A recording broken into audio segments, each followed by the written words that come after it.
Bienvenidos a el primer episodio de esta segunda temporada de Otra Perspectiva Podcast. Eh, para este primer episodio he invitado a un experto, pero también además un amigo que tiene un conocimiento en el tema que vamos a abordar en este primer episodio de esta segunda temporada, que está relacionado a un tema que pues para los que nos escuchen, que yo creo que tendrán que ver por lo menos unas dos veces el episodio para poder tratar de entender un tema que está relacionado a cuáles son las implicaciones y los desafíos que tiene el país con relación a la ley de competencia.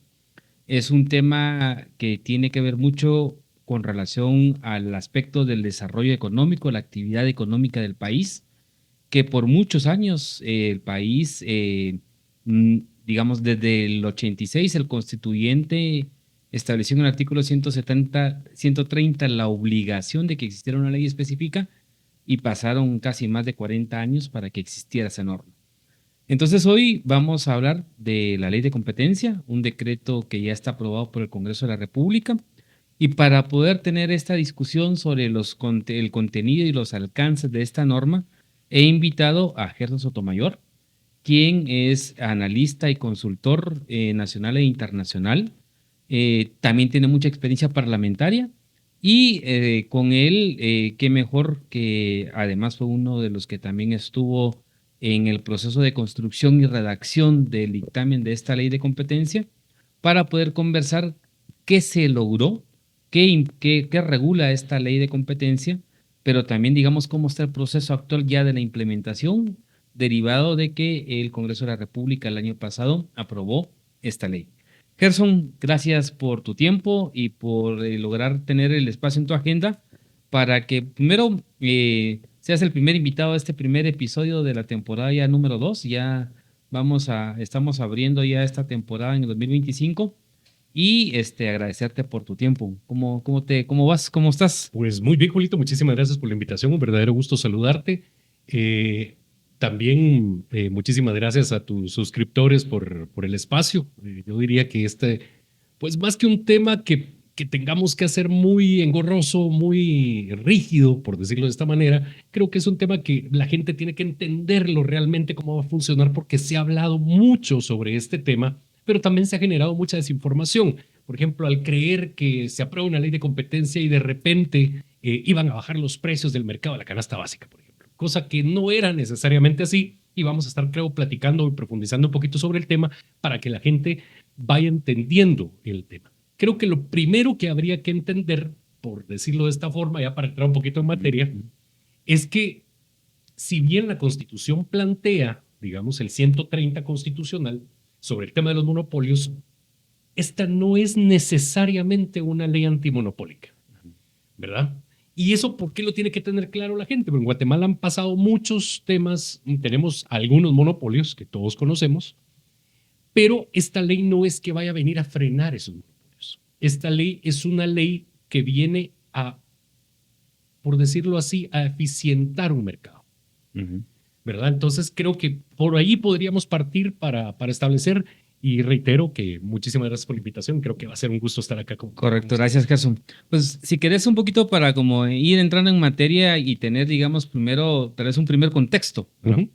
Y es importante para quienes nos están escuchando y viendo en las diferentes redes sociales, en YouTube, en Spotify, en Evox y en Instagram y en Facebook, marcar que primero, ciertamente, como ya lo hemos mencionado, el constituyente en 1985, que por cierto hoy, este año se cumplen 40 40 años años. de haberse promulgado esa constitución, estableció, digamos, dos artículos que tienen que ver con el tema. El primero es propiamente en cuanto al 130 constitucional, que ahí claramente el epígrafe, el constituyente planteó la prohibición de los monopolios, ¿verdad? Y que básicamente estaba marcando como un principio para el Estado guatemalteco que se estaban prohibiendo los privilegios y los monopolios y cualquier otro tipo de actividades que absorbieran de una u otra manera algunos elementos de la producción o de la economía y que el Estado tenía que regular y sancionar. Esto se articula con además el artículo 119 constitucional que es uno de los que en los fines del Estado señala que una de las funciones del Estado es evitar la concentración de un término que para muchos les levanta el pelo, pero que determina con mucha claridad que es el tema de que el Estado tenía que velar por evitar la concentración de los medios de producción. Gracias. Es decir, en la dinámica económica, evitar que alguien acaparara completamente el mercado de la producción de ciertos insumos o productos.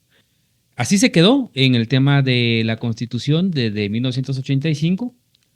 No llega, digamos, en el término de lo que tenemos en conocimiento, ¿verdad, Gerson? Que es hasta en 2014, en donde el Ministerio de Economía hace un primer estudio sobre la proyección de el planteamiento de cómo abordar una ley de competencia en Guatemala. Luego llega la legislatura del 2016 al 2020 y durante el año 2016 al 2018 ambos participamos en la dinámica del asesoramiento en la Comisión de Economía y ahí es donde se empieza entonces ya a generar, juntamente con quien es entonces dirigía el Ministerio de Economía, un primer borrador ya de iniciativa de la ley de competencia. Pero en el ínterin hay que recordar que también en el proceso de los tratados comerciales había también un compromiso con relación al tema de la ley de competencia, en particular el compromiso más específico se estableció con el Tratado de Centroamérica y la Unión Europea, en estos tratados comerciales que se venían firmando en esa época en nuestro país. Pero en ese ínterin hubo un proceso de ejercicio, de intercambios, visita de diputados a España, hubo visita también de la oficina encargada de competencia de Estados Unidos, se hicieron eventos aquí en Guatemala, tuvimos a las autoridades de competencia de Chile, de El Salvador, de México, se hizo intercambio con la entidad de competencia de Canadá. Entonces hubo toda una boga en cuanto a impulsar esta temática y que finalmente concluyó en el 2018 con la emisión del primer dictamen favorable ya de la iniciativa de esta ley de competencia.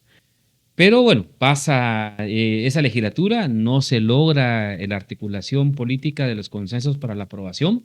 Entramos a la legislatura del 2020 al 2024 y en la cual creo yo que en 2022 todavía la Comisión de Economía vuelve otra vez a estudiar el dictamen que se había establecido en el 2018 y sobre esa base de ese dictamen que el Pleno le regresa a la Comisión es la que sirvió de base para que el año pasado la Comisión de Economía nuevamente entrara a revisar el contenido de la iniciativa y que finalmente se logró que en más o menos, ¿qué? Noviembre fue. Sí. Se aprobara el decreto 32-2024, que es lo que contiene la ley de competencia. Si ustedes lo ven en tiempo, básicamente fueron más de 9, 10 años para que finalmente la ley pudiera ser aprobada y fuera hoy ya una ley vigente.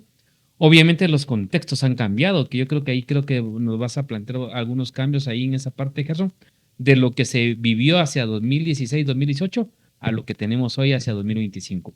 Pero bueno, en ese ejercicio es que está la ley. Y bueno, y ya sobre ese contexto y esa parte histórica de lo que ocurrió, yo te plantearía, Gerson, digamos, para ir como entrando a esta dinámica de que la gente vaya viendo cuál es la importancia, los desafíos y las implicaciones que tiene esta ley. Uno es el tema del monopolio, como vos lo decías, ¿verdad? El tema de que esta ley de competencia no es completamente antimonopólica, ¿verdad?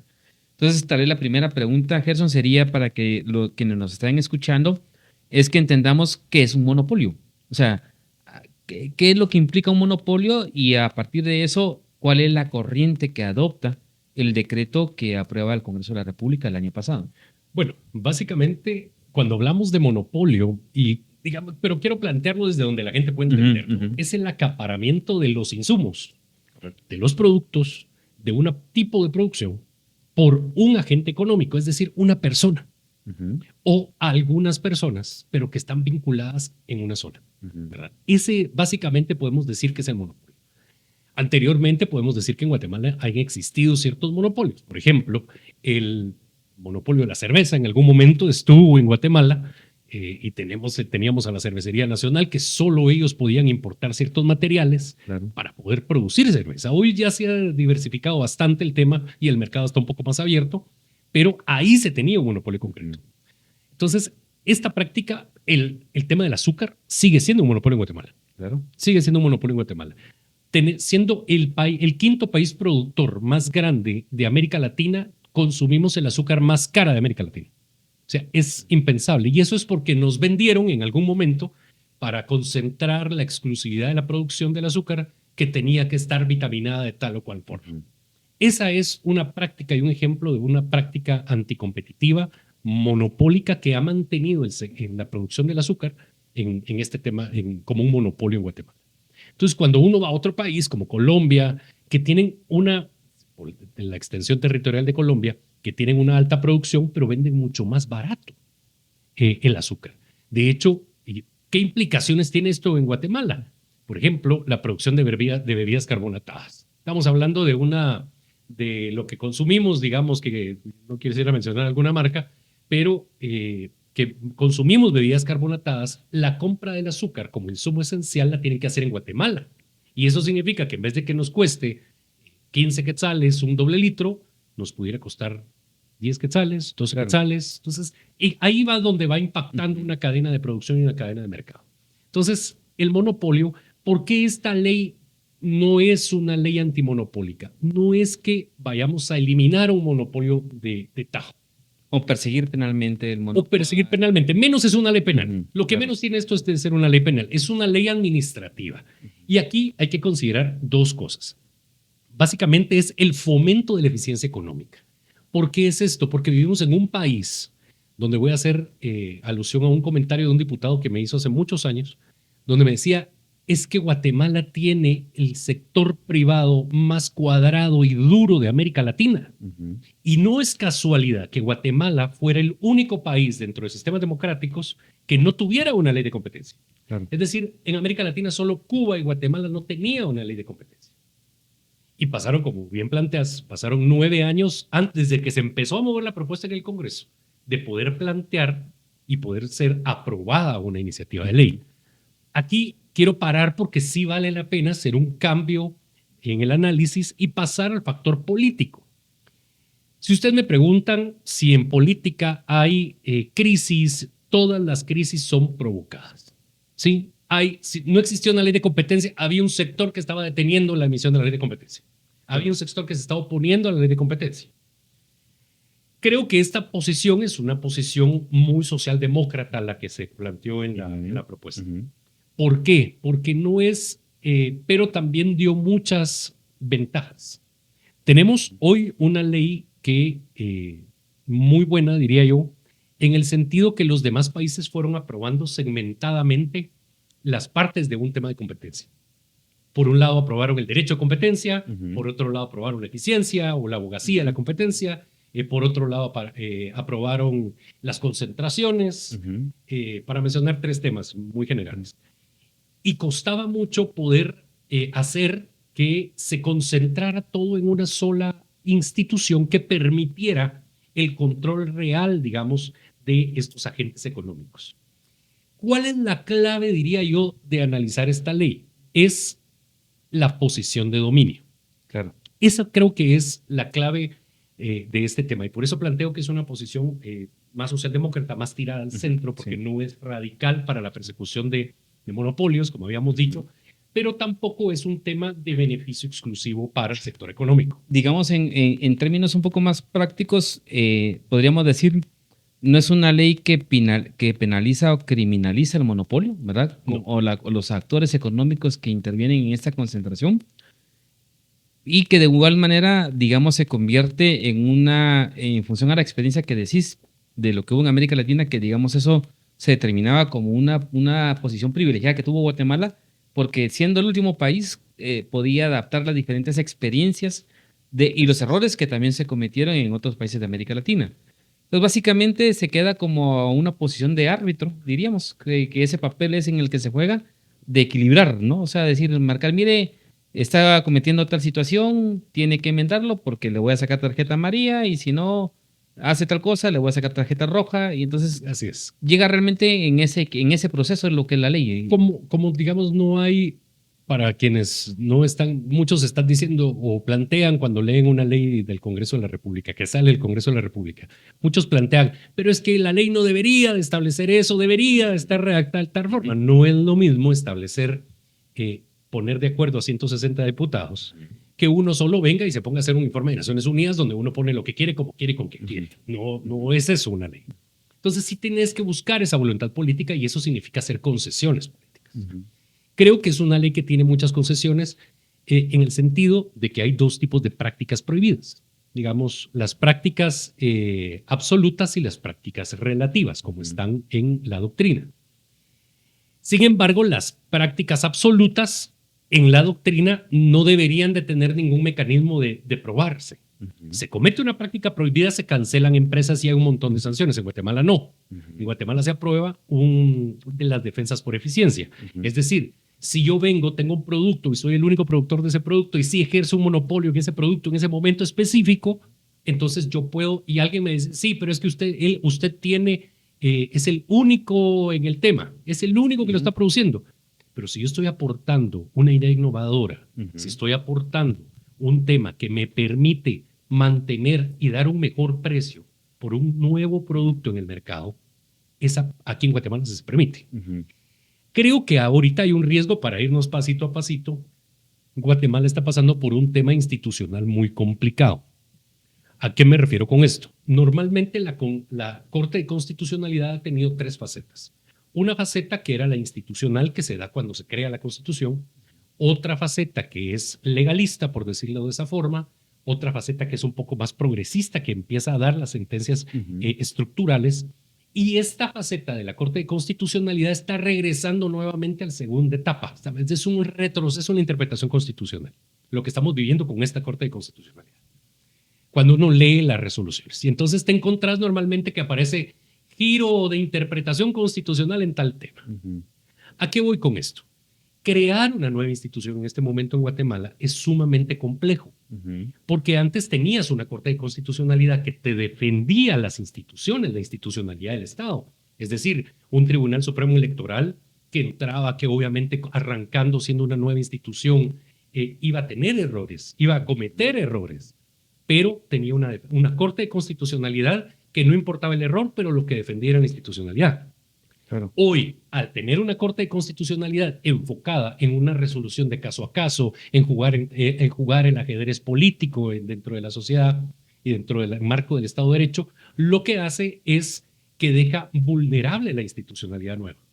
Es decir, si no se tiene cuidado de cómo se implementa la institucionalidad de una superintendencia de competencia, vamos a toparnos con el problema que vamos a tener una entidad eminentemente politizada y trabajando para un sector específico.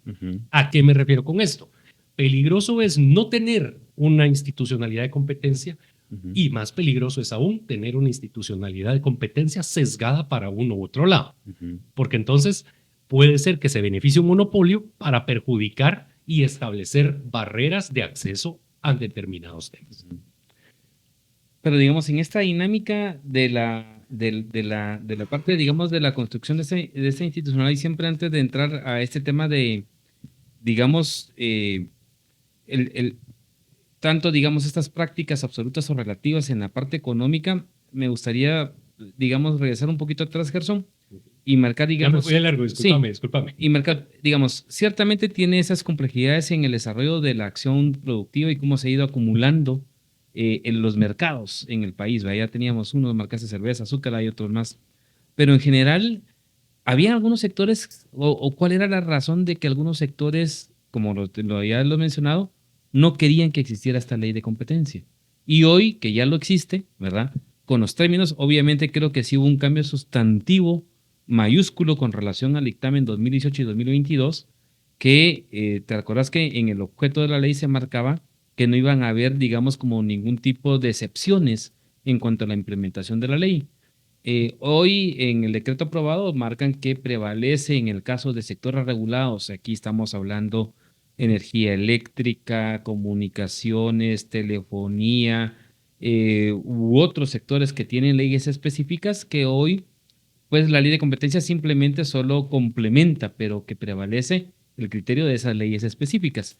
que originalmente en el proyecto de 2018 se liberaba porque la idea era precisamente entrar a modernizar y a, digamos, a cambiar esos desajustes que hay en estas partes del sector económico. Pero vuelvo a la pregunta, ¿qué sectores no querían o por qué razón se oponían a que existiera un instrumento como esta ley de competencia? Mira, yo dentro del marco de mercado guatemalteco te diría que era porque había demasiada comodidad y demasiada influencia política por determinados sectores. Ujú. Cuando estábamos construyendo los primeros dictámenes, se presentó la primera iniciativa, los sectores que más se opusieron, te diría yo, al tema fue la Cámara de Industria, Cámara del Agro, fueron los sectores que más se opusieron. No querían que tener controles de absolutamente nada y con la visión radical de no, que el Estado no se mete en nada, el mercado se autorregula, pero lo que se les olvidaba era que también habemos consumidores. Claro. ¿Verdad? No solo habemos grandes sectores económicos, que Guatemala tiene, digamos, algunos importantes, pero se les olvidaba que habemos consumidores, que somos afectados directamente por el mercado. Y que en Guatemala ha crecido legislativamente y como Estado, los grandes capitales de este país se han formado a la sombra del Estado, de una u otra forma. Y eso hay que decirlo. Porque hoy, por ejemplo, una empresa telefónica, por ejemplo, se hizo a partir del uso exclusivo de insumos esenciales de comunicación. Claro. ¿Verdad? Claro. Estamos hablando de una empresa telefónica. La venta de una empresa estatal. La venta de una empresa una estatal. serie de cuestionamientos. Así es. Así es. Entonces, digamos, las grandes empresas que ha tenido este país y que tiene este país han salido a partir del apoyo legítimo o ilegítimo que se ha brindado desde el Estado. Y esto obviamente condiciona o ha condicionado durante la historia de Guatemala, y lo podemos ver desde antes de esta constitución inclusive, cómo es que se han mantenido ciertos cacicazgos económicos. Esos cacicazgos económicos no permitían que se aprobara una ley de competencia, porque no querían ese tipo de regulaciones. Sin embargo, en otros países las mismas empresas sí lo cumplían. Claro. Pero aquí en Guatemala no querían cumplirlo. Invertían en otros países donde sí habían normas muy duras. Cumplían las normas de competencia, pero aquí en Guatemala no querían. Exactamente. Entonces, sí creo que era un tema muy egoísta, y debo decirlo, de 9 años, 10 años para acá, todavía el Congreso, periodo 2016-2020, todavía tenía inclusive diputados que decían ser representantes exclusivos de una de las cámaras empresariales. Hoy ya no se da eso. Hoy ya no se da eso. Y hay que analizar, y en mi intervención anterior, eso quería llegar un poco, es cómo es que el sector económico interpreta qué era lo que estaba pasando a inicios del año pasado. Llega un gobierno donde el propio sector privado no lo quería que llegara, porque también hay que decirlo. Entonces va condicionando el tema de, digamos, de cómo se va dando el asumir el poder. Cuando llega el Congreso, si se dan cuenta, en los primeros meses empieza a mover una agenda económica que había estado parqueada mucho tiempo. Claro, claro. Y ahí están leyes, tarjetas de crédito, infraestructura, que era parte de esa... Infraestructura, había ley de tarjetas de crédito, ley de competencia, empieza a mover. ¿Cuál fue el análisis del sector privado? Prefiero que pase en las actuales condiciones, que son medianamente negociadas, a que pasen lo que quieran y entonces sí tenga una cola machucada. Entonces se da este tema de pasar algo que les permita todavía tener cierto dominio sobre el tema. Creo que es importante. ¿Por qué? Porque estamos en un periodo legislativo donde, digamos, por quien llega de gobierno, que ya no tenés una influencia tan grande, tan marcada, llegar a un punto en donde sí se logra aprobar una iniciativa de competencia. Es decir, se aprueba el decreto 32-2024. Sin embargo, no se modifican ciertas cosas que se tuvieron que haber cedido. De lo que me estás hablando, desde el 2016 al dictamen del 2022, ahí se tuvieron que ceder. Claro. Pero que ahorita se hubieran podido poner más duras. Y sin embargo no se hizo. Pero se permitió que ahorita se aprobara. Entonces hay un pequeño cambio, pero creo que todavía hace falta mucho. creo que el principal reto está realmente en la implementación de la superintendencia. Pero sí podríamos decir que, digamos, sí hay un avance y sí, digamos, sí ganan, ¿no? En este caso los consumidores, de que sí contemos con un instrumento como el decreto 32/2024. Yo creo que sí se gana. A ver, se gana potencialmente, se gana. ¿A qué me refiero con esto? Es que tenemos una percepción o queremos que una institución funcione. Pero las instituciones dependen de las personas. Claro. O sea, no es lo mismo tener un ministerio público de hace 10 años a tener este ministerio público. Perdón, no funcionan igual las instituciones. Claro. Están persiguiendo penalmente a quienes no deben o están persiguiendo inventando cualquier cosa. Entonces, que también lo hicieron un poquito en el pasado y creo que también de los dos lados es malo. Lo mismo puede pasar con una superintendencia de competencia. Es decir, ¿qué deberíamos de hacer? No hay un formato, una fórmula específica para hacer funcionar una institución. ¿Pero por qué traigo a colación esto? Porque no podemos decir que en este momento tenemos simplemente la probabilidad de que funcione. Porque si la superintendencia de competencia nace mal, va a estar mal. Entonces puede ser que en vez de que nos ayude, nos joda más. Claro. Entonces sí tenemos que ser muy responsables en cómo se implementa. Me llama mucho la atención, por ejemplo, que de los dictámenes originales se tenían y los consensos se tenían que era un representante dentro del directorio por cada organismo de Estado. Así es correcto. Eso era antes. Así es correcto. Se cambia al organismo judicial y se pone a Junta Monetaria. Junta Monetaria.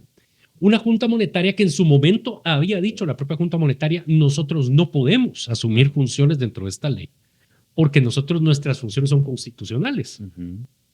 Entonces, la propia Corte de Constitucionalidad ha dicho, si tenés una institución autónoma o centralizada, esta debe de modificarse en sus funciones en sus leyes orgánicas. Claro. En el caso de la Junta Monetaria, al no tener una ley específica, su regulación se encuentra en la Constitución. Y como se encuentra en la Constitución, lo que conlleva es que tendría que haber una reforma constitucional introduciendo la función de reelegir al representante ante el directorio de la superintendencia de competencia. Esto no sucede. Entonces tenés a una probabilidad de que te puedan declarar inconstitucionalmente algo de que es la integración del directorio. Para mí es un eslabón bastante débil que después puede ocasionar la afectación institucional de la superintendencia. Claro. Bueno, eso lo vamos a ver un poco en uno de los segmentos en cuanto al tema de cómo estás viendo el proceso cabalmente de la implementación. Pero vamos un poquito al tema de ir también explicando un poco el contenido de, digamos, un breve ABC de la ley de competencia.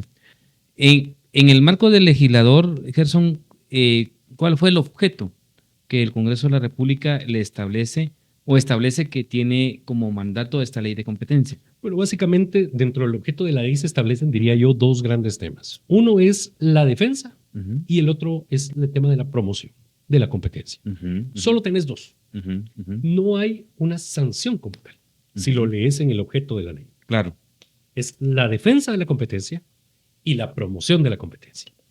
La defensa es no pueden hacer actividades que riñan con esta ley para poder hacer competir deslealmente con otra empresa. A través de prácticas absolutas o relativas anticompetitivas. Así es. Correcto. Así es. Y la promoción es decirle, empresa, usted puede competir, compita bien, compite en las mismas condiciones. En la función del árbitro. Así es, en la función de árbitro. Y ponemos un ejemplo. ¿Qué sucede con una de las grandes empresas telefónicas que también ofrece servicio de cable y que te dice, no, es que usted venga, contrate su servicio de cable, pero adicionalmente le vamos a dar tantos minutos en telefonía? Una empresa de cable que no tiene los recursos ni se dedica al tema de la telefonía no puede competir dando eso. Entonces te lo están regalando. ¿Por qué? Porque quieren apachar al resto de la competencia en el mercado y están utilizando otro tipo de insumos que no son posibles darlos por las otras empresas que compiten en el mismo círculo. Hay cosas que se habían mantenido en la normativa, Por ejemplo, obligar a todos los cableros a que transmitieran el canal 3 y el canal 7 y el canal 11 y el canal 13 en todas las empresas de cable y que ahí no les cambiaran el canal. Eso es un tema de competencia desleal. Claro. ¿Por qué entonces los demás canales estatales sí les podían cambiar el canal, mandarlos al canal que quisieran dentro de las empresas de cable, pero a esos específicamente no? ¿Por qué? Porque teníamos un monopolio de medios. Claro. Entonces, creo yo que estas dos funciones son clave y es clave que las entendamos. Esta ley es para generar una cultura de competencia. No va a servir y no va a poder ser que inmediatamente entre a funcionar nos bajen los precios. ¿Por qué? Porque Guatemala no tiene una economía a escala. Guatemala muchos de los productos que tiene los importa. Entonces, básicamente es la regulación de los grandes mercados y de aquellas empresas, de aquellos agentes económicos que tienen un dominio de mercado. Que ahí vamos digamos, yo sí rescato que, digamos, dentro del aporte que genera la ley, sí clarifica un poco este elemento de la posición de dominio, ¿verdad? Que es un tema que en la teoría se marca, pero que no se había establecido, digamos, en un marco legal, y yo creo que sí ese es un aporte significativo que marca la ley de competencia. ¿Qué es la posición de dominio, Gerson? O sea, ¿cómo entendemos o cómo se entiende quién ejerce esa posición de dominio, que de una u otra manera es lo que esta ley va a intentar frenar a que no hayan abusos de quien ejerce la posición de dominio? Pero ¿qué entendemos y qué prácticas se entienden como posición de dominio? A ver, una posición de dominio es cuando un agente económico tiene una posición privilegiada en un mercado relevante. Está mal planteado en el significado que, digamos, en el concepto que establece la ley. ¿Por qué? Y se los voy a leer para que entendamos, digamos, el pormenor legal, si quieren verlo así. Dice, posición de dominio, situación donde una empresa cuenta con una presencia significativa en un mercado relevante. Y ahí sigue con más o menos contenido. ¿Pero a qué me refiero con esto? Una empresa es simplemente una figura que surge de una sociedad o de una persona. Pero como concepto es un agente económico. Puede ser una empresa, puede ser una sociedad, puede ser un consorcio. Claro. Pueden ser mil cosas. Entonces, el problema es que ahora está mal definido acá. Entonces, son problemas que hay que arreglar en la ley. Que fue en esta última versión que fue, digamos, que quisieron tocar, bueno, tenía la voluntad política, pero temas que hay que arreglar. Entonces, distorsiona con la posición de dominio. ¿Qué pasa si mi posición de dominio yo la tengo como sociedad? ¿Cómo me van a ganar un juicio? ¿Cómo me voy a quitar una sanción? Sencillo. Mire, la empresa no tiene la posición de dominio. Yo tengo una sociedad que tiene 25 empresas y cada empresa tiene un pequeño pushito del tema, pero no es la sociedad, no es el consorcio. Claro. Entonces, no me van a poder sancionar. No me van a poder obligar a nada. ¿Por qué? Porque el concepto está mal puesto. Entonces, y echa la ley, echa la trampa. Entonces, para plantear un ejemplo, digamos, ¿qué es lo que significa dogmáticamente? ¿Qué es lo que tuvo que haber sido? ¿Y qué es, cómo quedó? Y qué cosas que, por supuesto, hay que arreglar. Ahora, digamos, más allá de ese tema de la definición, en el artículo 11 de la ley establece que también esta modalidad, esta práctica de posición de dominio, incurre también en que hagan prácticas que puedan fijar precios, digamos, obviamente porque como tiene una posición predominante frente al mercado y frente a otros productores, pueda incidir en el tema de los precios de forma unilateral, pueda restringir o repartirse, digamos. Es decir, por ejemplo, a vos te dan ciertos departamentos, a mí me dan ciertos departamentos, pero siempre es alguien quien es el que tiene esa posibilidad de decir quién entra y quién no a ciertos territorios, ciertos proveedores, ¿verdad? Como una práctica que hoy, digamos, no está regulado. Y también el otro elemento que está marcado ahí es a que coloque, digamos, alguna posibilidad de barreras para poder decir, usted sí puede entrar o usted no puede entrar a este territorio o a este sector o a este insumo en concreto, ¿verdad? Que digamos es un poquito, yo creería tal vez lo que yo sí salvaría de que estos elementos no estaban antes vistos, o sea, y que la ley de competencia por lo menos sí da un parámetro de como en esa posición de árbitro, de ir marcando tarjetas, ¿verdad? O ir marcando, mire, usted está cometiendo una falta, a la próxima le saco tarjeta amarilla, y que sí tiene que ver, digamos, en la parte ya del consumidor, hasta abajo, ¿verdad? No se quedan los elementos teóricos, sino que sí llega ya en una parte del bolsillo de los consumidores en Guatemala. A ver, ¿qué podríamos? Ahí tocaste creo que varios temas importantes. Uno es la concertación de precios. La concertación de precios, para ponerlo en el ambiente con, digamos, lo que entendemos en el día a día los guatemaltecos es, nosotros en Guatemala tenemos 2 empresas de distribución de gas. Correcto. Propano. Y ustedes ven, y siempre las 2 empresas tienen el mismo precio en los tambos de 25, en los tambos de 100, tienen el mismo precio. No importa si usted se lo compra al azul o se le compra al naranja, van a tener el mismo precio. O es que son hermanos y se pelean, se jalan el pelo, lo que usted quiera. Usted ya no, Julito, porque ya se cortó su pelo, ya no se puede jalar el pelo. Pero digamos, se jalan el pelo y después, pero la concertación concertan el precio. Claro. ¿Verdad? Concertan el precio. Entonces, vamos a tener que, entonces, ¿qué competencia puede haber? ¿Quién nos podría venir a ofrecer un gas más barato? Es decir, para que realmente haya competencia. Tendríamos que facilitar el tema de acceso de una empresa nueva, de empresas, es decir, levantar todas las barreras para que entren nuevas empresas que puedan venir a distribuir gas a Guatemala. Eso probablemente, y que no sea de la familia. Claro. Entonces eso abarataría el costo. ¿Qué pasa, por ejemplo? Y ahora voy a entrar al otro tema, con el tema de la posesión de dominio.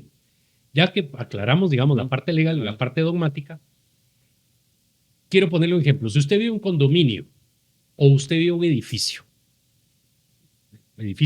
de apartamentos, pero resulta que una empresa de telefonía metió el cableado desde la construcción de ese edificio, metió el cableado y pidió la exclusividad de uso de prestación del servicio por 10 años.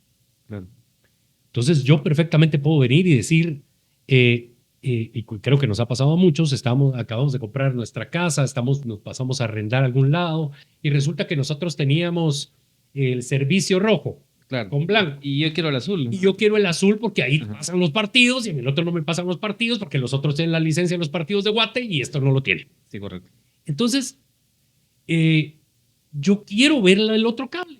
No quiero contratar con el que metió la red aquí. Entonces, ¿qué es lo que nos dicen? No, es que aquí solo puede entrar este cable porque este cable fue el que nos dio el cableado de todo el edificio, el cableado de todo el condominio. Así es. Entonces no puede entrar otro servicio.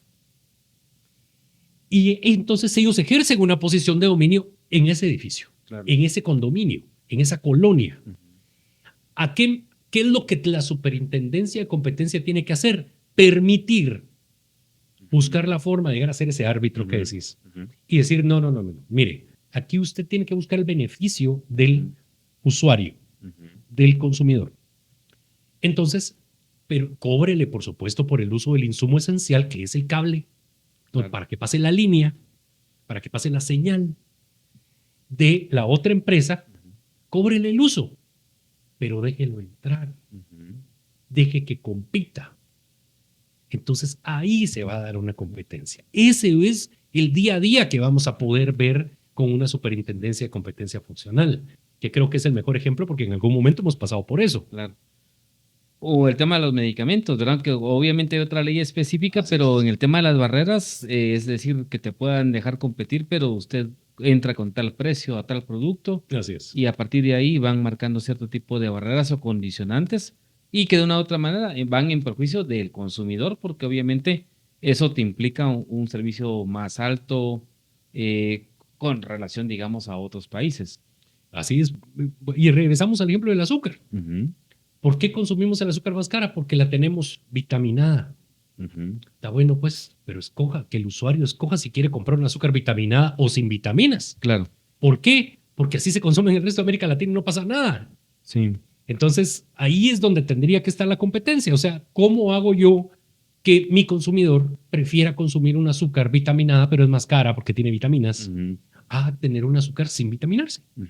Pero que no me obliguen a que solo en Guatemala se puede consumir y se tiene que vender un azúcar vitaminada porque solo aquí la pueden vitaminar. Claro. O sea, ahí es donde entra, digamos, esa regulación de mercado.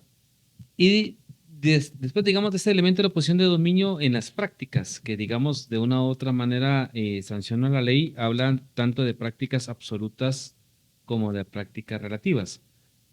¿Podrías explicarnos qué son cada una y cuáles son las diferencias que pudiera tener este tipo de regulación, que también es una parte que determinará que las empresas tendrán que observar para no incumplir en esta lógica de que obviamente no ejerzan esa posición de dominio? Mira, creo que aquí es donde especialmente se ve lo que estábamos hablando originalmente, de tener una ley un poco permisiva. Ujú. Porque las prácticas anticompetitivas aquí en Guatemala, así como está regulado, sean absolutas o relativas, es decir, lo absoluto en la dogmática del derecho de competencia debería ser lo prohibido. Nunca podés hacer esto. Claro. Ajá. Nunca podés hacer esto. Y las relativas son lo podés hacer en determinadas condiciones del mercado. Claro. Ajá. Para Siempre y entender. cuando hayan ciertas condiciones de Siempre y cuando hagan beneficio. ciertas condiciones, beneficio al usuario, Ajá. innovación, un producto nuevo, protección del tema de propiedad intelectual. Ujú, ujú, ¿Verdad? O sea, hay varios temas ahí. ujú, O que te sirva para el desarrollo tecnológico, etcétera. Entonces, esta, digamos, sería la diferencia dogmática. ujú, ¿Cuál es el problema? Es que se tuvo que ceder con el artículo 10 en Guatemala, ujú, las defensas por eficiencia. ujú. Entonces, las prácticas absolutas, que deberían de ser las que están prohibidas, tienen todavía que llevar un procedimiento de defensa, en donde ellos pueden probar que estas prácticas se están cometiendo porque benefician o traen un beneficio al mercado, Ujú, que es relativo como se interpreta, ujú, ujú. ¿verdad? Entonces, yo te diría, legalmente en Guatemala ahorita no hay una diferencia sustantiva. Creo que es de los temas que se deben de mejorar, Ujú. ¿verdad? Pero, Que básicamente sería un poco más como de interpretación y de aplicación, que es lo que tendrá que dejar la así superintendencia es, ya en la operatividad. así es. Entonces, habría que definir cuándo usan las defensas por eficiencia, si es comprensible, si beneficia al mercado, si beneficia al consumidor o no se hace, Ujú. ¿verdad? Entonces, ese tipo de cosas creo que es importante poderlas tener con claridad. Quienes nos ven van a estar viendo ahorita para ir también entendiendo un poquito el contenido, el segmento de lo que establece el artículo 5 y el artículo 6 en cuanto al tema de cuáles son esas condicionantes que tiene de prácticas absolutas y prácticas relativas, para que de igual manera también, digamos, pueda tener ahí como un marco de referencia sobre lo que se está determinando en cuanto a las actividades que de una u otra manera puedan ser sancionadas por parte de la superintendencia a estas entidades. Pero yo quisiera, digamos, siempre en esta lógica del ABC, Gerson, Ujú. que otro tema que vos marcabas al inicio, ¿verdad? Que era la defensa y la promoción de la competencia, y en el marco de la posición de dominio y el tema de estas defensas por eficiencia y las prácticas que de una u otra manera están sancionadas, aunque hay excepciones en esta parte de prácticas absolutas y relativas, que el otro gran componente que tiene la ley es la regulación de las concentraciones económicas. Ujú. Eh, igual, ¿qué entendemos por concentraciones económicas? Y en la práctica, digamos, qué tiene que ver con el ciudadano a pie, con el consumidor, con relación al tema de que se pueda regular estas concentraciones económicas? Es importante regular las concentraciones económicas porque precisamente, volvamos al ejemplo de la telefonía, es porque es lo que tenemos todos los días en la mano, ¿no? Imaginémonos que la empresa azul compre a la empresa roja. Nos quedamos solo Claro. con una empresa. Y absorbe completamente Y el absorbe mercado. todo el mercado. Ujú. Todo el mercado. No hay otra. No hay una tercera empresa en Guatemala que vea eso. Entonces, si supero cierto estándar que la ley me pone, entonces yo puedo tener tantas unidades, digamos, de cierto porcentaje de dominio en el mercado. Pero si me junto con la otra, entonces voy a llegar a tener el 90% del mercado. Ujú. Ahí es una concentración que le tiene que poner atención la superintendencia. Claro. ¿A qué nos referimos con concentración? Una compra, una fusión, una absorción, Ujú. donde una empresa, donde un agente económico puede absorber a otro o puede adquirirlo, etc. Si esto llega a pasar, la superintendencia debe analizar el efecto en el mercado. Claro. Y si el efecto en el mercado puede ser negativo, es decir, que se encarece el minuto en la telefonía, si se encarecen los planes, si disminuye la velocidad de Internet, etcétera, o se bajan los beneficios que ya hoy tenemos como, digamos, como consumidores, entonces la superintendencia puede decir no se autoriza esta concentración porque se volvería una posición de dominio que afectaría negativamente al mercado. Entonces, esas son las concentraciones. Claro. Por eso es importante que se regulen, ¿verdad? Nuevamente, por supuesto, si tenemos malas personas que puedan llegar a la superintendencia, vamos a tener el problema que van a decir, no, esta concentración no va a afectar al mercado, nada va a pasar. Y de repente, ¡pum!, nos hacen la concentración o que una de las gasolineras más grandes compre a la otra. Claro, así es. Entonces, ¿verdad? Entonces vamos a tener una afectación al precio de combustible, por supuesto. Claro. Y en esa dinámica, digamos, de los elementos que están regulados en la ley, Gerson, ¿qué otro aporte crees que es significativo que se establece en esta parte de regulación en cuanto al tema de esas actividades comerciales que nos genera la ley de competencia? Repetime la pregunta, Juli. Digamos, aparte de estos elementos que hemos hablado ya de la posición de dominio, el tema de las prácticas absolutas y concentraciones, ¿qué otro elemento vos rescatarías que es relevante o es de importancia que establezca la ley de competencia? Yo creo que es el procedimiento. Okay. Yo creo que es el procedimiento, la definición de la institucionalidad. Se tuvo mucho cuidado en la definición y en lograr apartar las funciones del superintendente de las que tiene el directorio. Okay. Es decir, creo que esa parte de la institucionalidad del modelo de gobernanza es un tema importante. Okay. Regresamos al procedimiento, que era ahí esa parte que es a lo que, digamos, yo quería marcar es, bueno, ya dimos estos elementos de regulación que la superintendencia va a tener que irle marcando a las empresas, a los agentes económicos. Pero, ¿cómo se va a operativizar? Digamos, un ciudadano va a poder denunciar y cuál va a ser el rol que va a tener la superintendencia para poder identificar si efectivamente hay posición de dominio que está concentrando, que está manipulando precios, o hay concentraciones que de una u otra manera absorben completamente que solo un actor económico tenga el 100% del mercado, y eso obviamente va en detrimento de los consumidores. ¿Cómo se operativiza ese tipo de denuncias? ¿Va a ser administrativo? Digamos, en otros países hay tribunales de competencia, hay fiscalías de competencia. En el caso nuestro, ¿cómo se opera ese procedimiento? ¿Es solamente administrativo?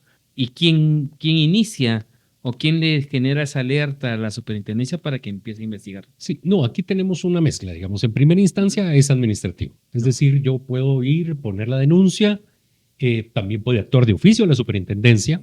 ¿Implicaría que la superintendencia tenga oficinas en los departamentos, por ejemplo, para poder tener estos elementos de denuncias? O que tenga una muy buena página web y pueda hacer en línea. Claro. ¿Verdad? Ahora esa es una facilidad. Claro. Entonces, y que, digamos, esta persona que denuncia pueda aportar pues lo que se pueda aportar dentro de los elementos probatorios. La superintendencia, es decir, el superintendente, a través de la intendencia de verificación, como se cree en la ley, ejerce como la función del Ministerio Público. Yo tengo que realizar una investigación para ver si lo que usted me está denunciando eso no es una falta dentro del derecho de competencia. Si tengo los elementos suficientes para determinar que hay una posible actividad anticompetitiva, entonces yo vengo, junto todos los elementos, hago el análisis, veo el balance, hago el análisis de mercado, proyectiva de mercado, y lo presento ante el directorio. ¿Verdad? Esa presentación ante el directorio va a llevar un procedimiento donde le va a correr audiencia al agente económico involucrado para probar, para que se defienda, para ver si esto es o no es verídico lo que está intentando probar la superintendencia de competencia. Y en ese procedimiento mínimo ya emitirá el propio directorio de forma muy rápida, la verdad, una resolución.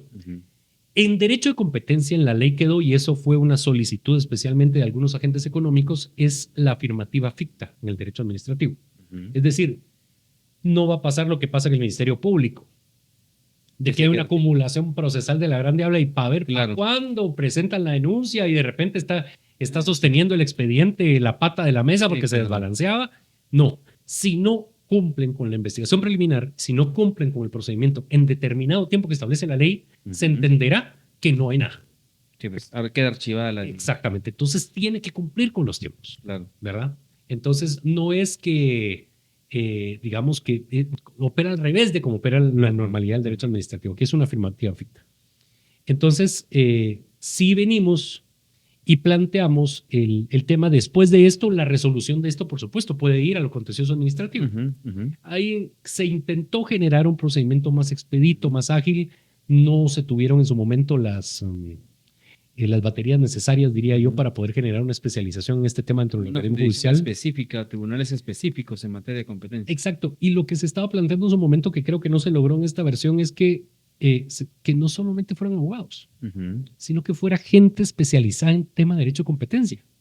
¿Por qué? Porque es que nadie va a entender el mercado, el abogado te va a entender de leyes. Claro. Pero hay alguien especializado en derecho de competencia, tiene otra visión de las cosas. Claro. Un economista metido en un tribunal, en un juzgado. Eso puede ser que ya cambie. ¿Por qué? Porque es una materia especializada. Sí, es cambiar un poquito el chip para que pueda ser un poco más amplio y más efectivo. Entonces ya se le deja acá a potestad del organismo judicial crear los tribunales especializados según vaya teniendo las consideraciones. El problema es que si el organismo judicial empieza a hacer como se están eligiendo hoy las cortes del país, que nos agarren confesados, pues, porque entonces no va a pasar nada. Sí, correcto, sí. Bueno, sí, no, y hay otros países, yo, por ejemplo, te digo, la oportunidad cuando estuve en Canadá que vi es, sí, es otro nivel, solo la parte, digamos, de los tribunales de competencia con gente y que lo señalás, no solamente son abogados, son equipos multidisciplinarios para poder entender la dinámica y la implementación de la ley. Pero bueno, marcado el tema del procedimiento, ya dijiste que es una parte de administrativa y que sí, digamos, pueden los consumidores o los ciudadanos hacer la denuncia y que tendrá un proceso de no solamente de notificar y de validar administrativamente y que obviamente pone tiempos para que las denuncias no se queden archivadas. En el tema de la institucionalidad, ¿cómo es que se establecen los órganos de funcionamiento para operativizar esta ley de competencia? Tanto en el tema de, primero hay una naturaleza de una entidad autónoma, ¿verdad? Que se respetó. Y bueno, entiendo yo, hay un directorio, hay un superintendente, hay algunas intendencias. Contanos cómo es que está organizada, digamos, el funcionamiento operativo de esta superintendencia. Pues básicamente está, digamos, planteada como lo acabas de decir, está planteado el directorio, digamos que es una representación de, por un lado, el organismo ejecutivo, por otro lado, el organismo legislativo, y por otro lado, y que es el tercero en discordia, que es la Junta Monetaria. Claro. Esos son los tres directores que van a tener un titular y un suplente dentro del directorio.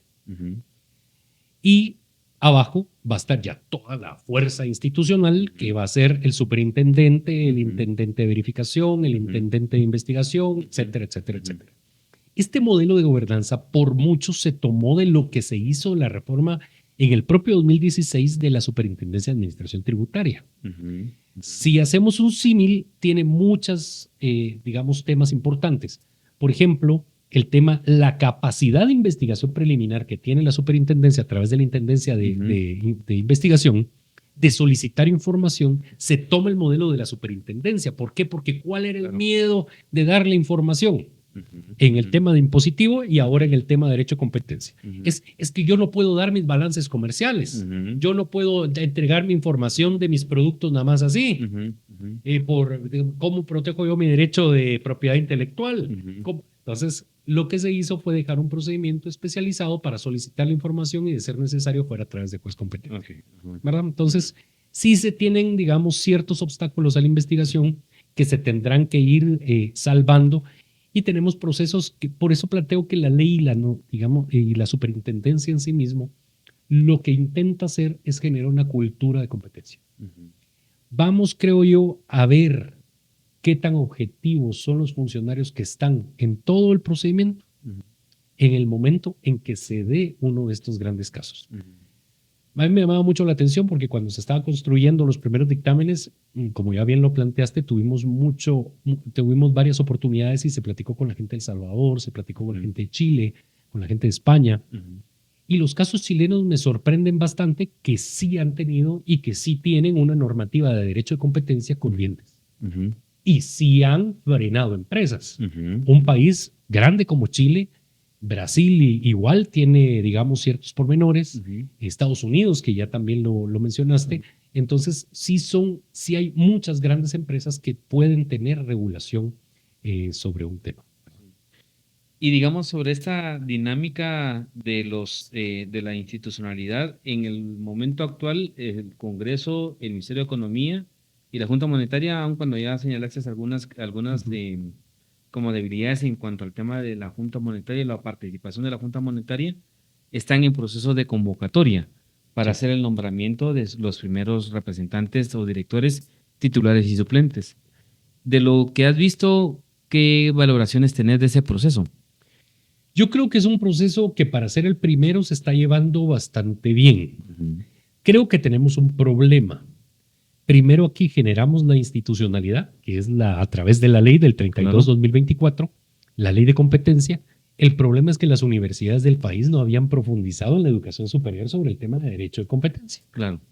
Entonces, hay muy pocos profesionales que realmente tienen el expertise del derecho de Ujú, competencia. ujú, Y ahorita lo que necesitas básicamente es alguien que le dé objetividad y fuerza a la institución. ujú, Probablemente no se vaya a hacer el doctor en el ujú, tema de derecho de competencia, una gran eminencia, pero que sí tenga la visión con claridad de que es una institución, debe ser transparente, ujú, objetiva, pero especialmente funcional. ujú, ujú, ¿Verdad? Creo yo que esas son las tres características que en este momento, esta elección del directorio que se está dando, se ujú, tiene que fortalecer. ¿Por ujú. qué?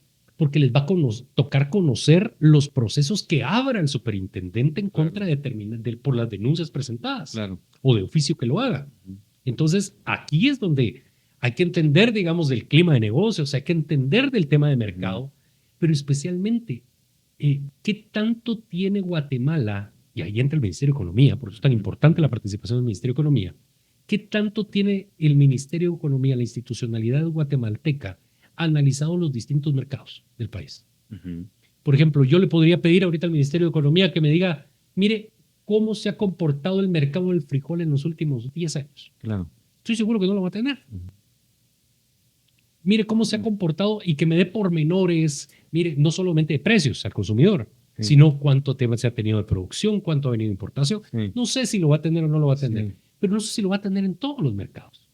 Entonces, ¿cómo? No solo es el tema de entrar a sancionar.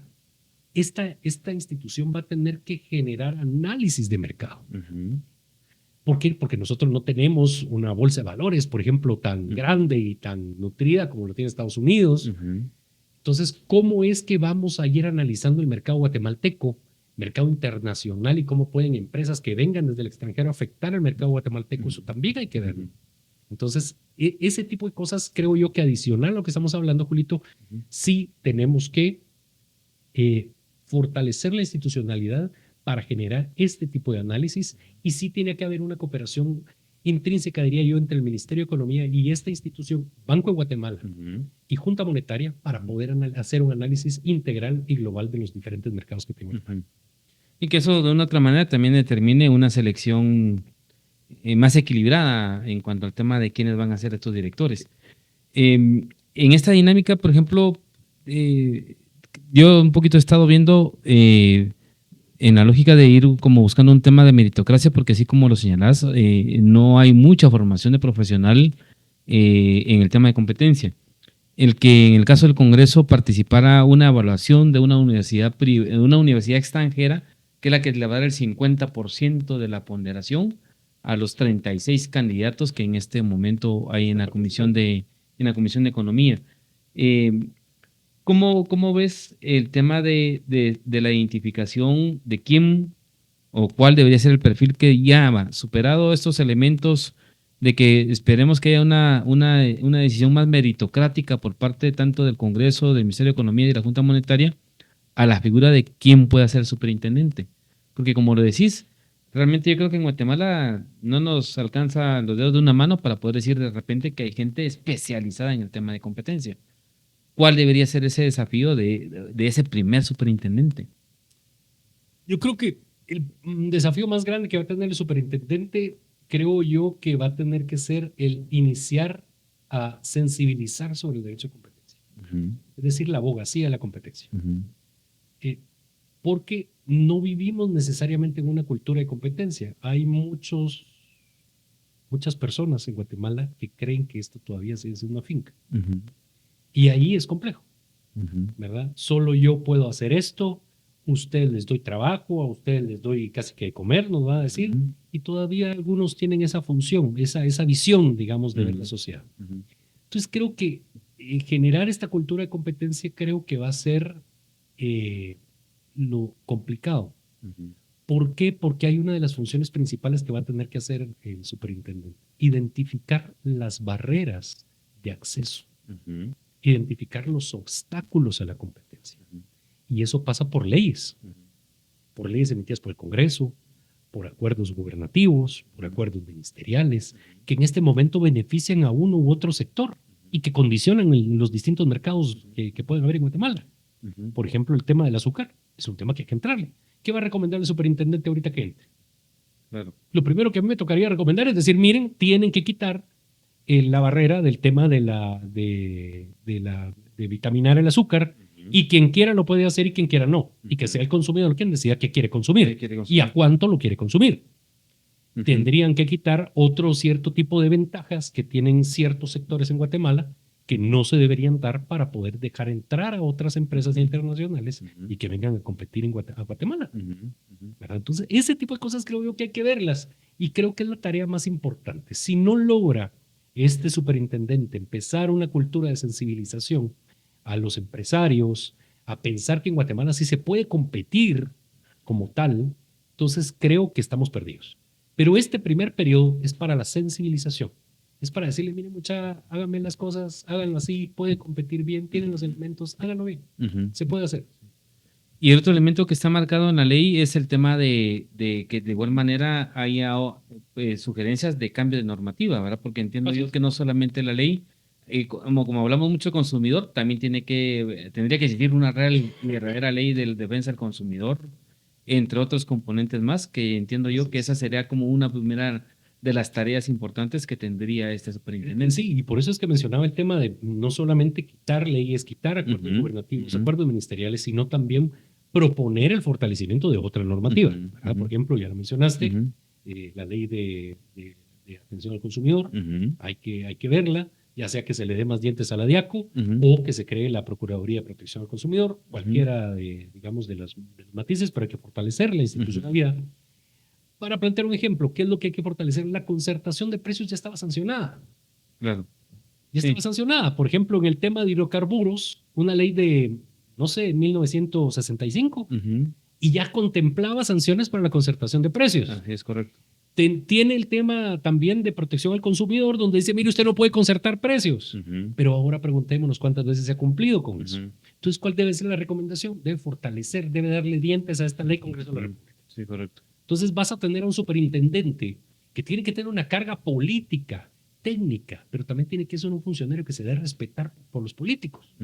Porque el problema es que si llega el técnico a proponer, mucho gusto, buena nota, gracias por venir, gracias por participar, no va a pasar absolutamente nada. Entonces sí tiene que venir con una carga muy fuerte, con un respaldo muy fuerte para poderlo hacer. ¿Por qué? Porque si hace su trabajo, van a empezar a brincar los sectores que nunca habían querido que pasara una ley de competencia. Y ahora, pero en términos prácticos, ya como para ir finalizando, Gerson, digamos, sí tiene un efecto positivo en el corto, en mediano y en largo plazo esta ley, en la lógica de que sí, digamos, haciendo las regulaciones, haciendo las advertencias, haciendo las promociones, sí tenga algún impacto en tener acceso a insumos o productos de mejor calidad o mucho más baratos. Yo creo que en el largo plazo. En el largo plazo sí, ahí es donde vamos a entrar con los plazos. En el largo plazo creo que sí, vamos a tener un efecto, esperamos que positivo, ¿verdad? Digamos de la dinámica de la superintendencia. A mediano plazo yo esperaría que por lo menos logremos fortalecer un poco la cultura de competencia. Y en el corto plazo diría yo es lograr hacer nacer una institución con objetividad y viabilidad. Esos son, diría yo, los tres grandes metas digamos, de esta ley de competencia. Y para los ciudadanos que nos están escuchando, ¿qué puntos son los que tendríamos que estar como atentos a estar viendo en este proceso para que efectivamente se cumplan estas condiciones que ha señalado?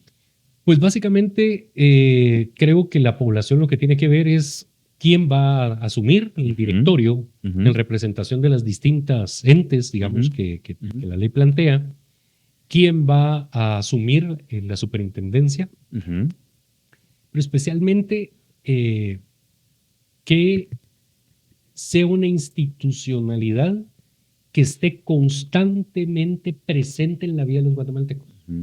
¿Por qué? ¿A qué me refiero con esto? Es que hay una, por ejemplo, no voy a decir marcas, pero hay una marca específicamente que la misma publicidad que tiraba en Chile la metía en Guatemala.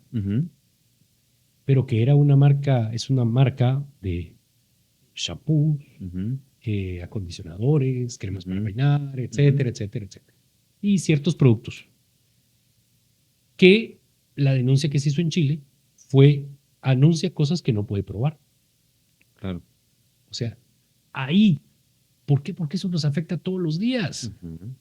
Entonces, el guatemalteco le dice, no, es que te va a hacer crecer el pelo y vas a tener que a melena frondosa. Pero de repente te lo empezás a echar y te das cuenta que no es cierto. Claro. Y ni rico huele. Entonces, ese engaño, normalmente hay algún mecanismo de conciliación que te da la DIACO, pero no es un tema que te resuelva. Claro. No es un tema que te diga, usted está compitiendo deslealmente porque usted está ofreciendo cosas que no puede cumplir. Entonces, esa también es una forma de competencia desleal, ¿verdad? ¿Por qué? Porque usted tiene que competir. Si yo no lo puedo hacer, si mi producto no hace esto, no tengo por qué estarlo ofreciendo. Claro. ¿Verdad? Entonces, son cosas que habrá que ver cómo se van equilibrando en el camino y es ahí, en el día a día, donde el guatemalteco tiene que empezar a ver, que no va a ser ahorita, va a empezar a ver al mediano y largo plazo. Correcto. Bueno, Gerson, te agradezco por compartir esta información, esta riqueza de conocimiento también con relación a la ley de competencia.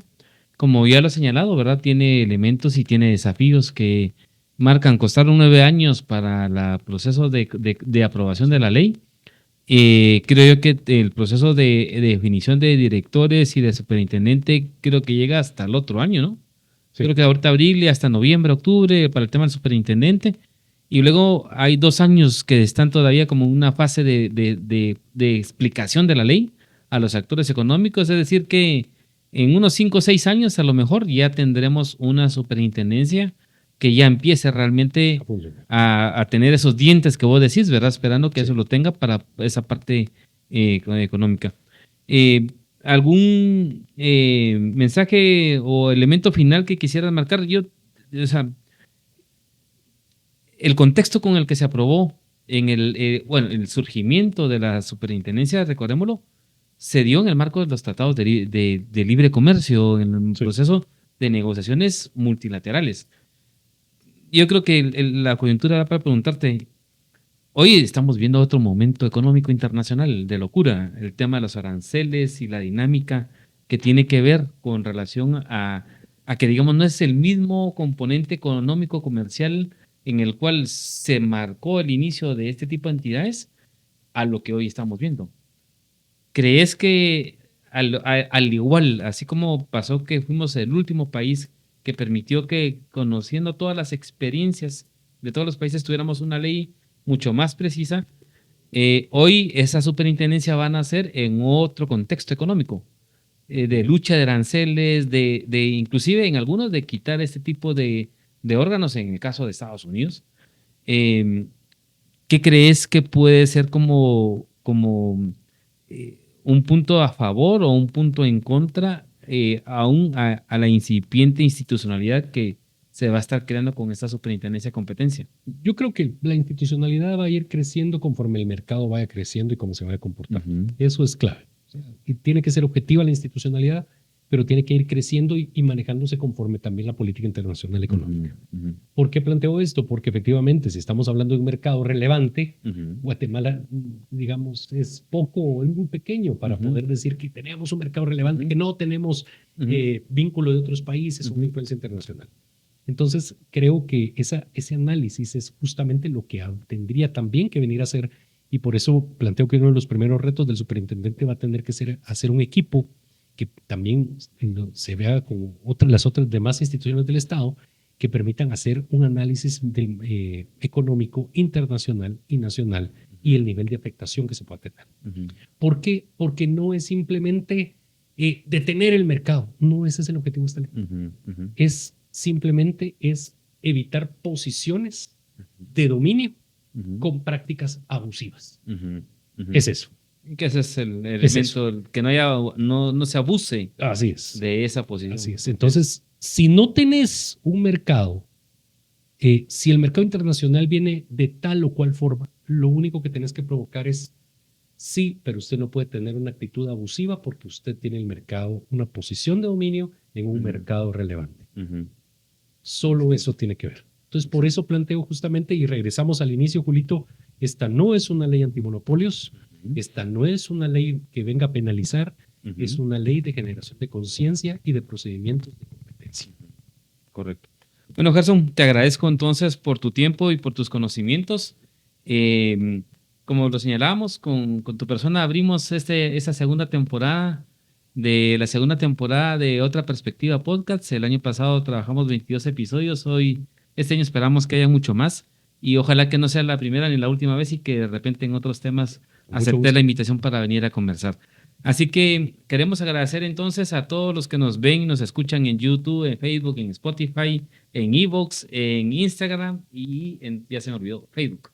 Estén atentos a los diferentes episodios que estaremos transmitiendo a partir ya de una manera más constante a partir de este primer episodio y les pedimos que siempre suscriban, que den like, que se suscriban a los canales para estar actualizados en cada uno de los episodios que vamos a ir produciendo y generando para ustedes en esta segunda temporada. Así que muchas gracias y nos vemos en el siguiente episodio.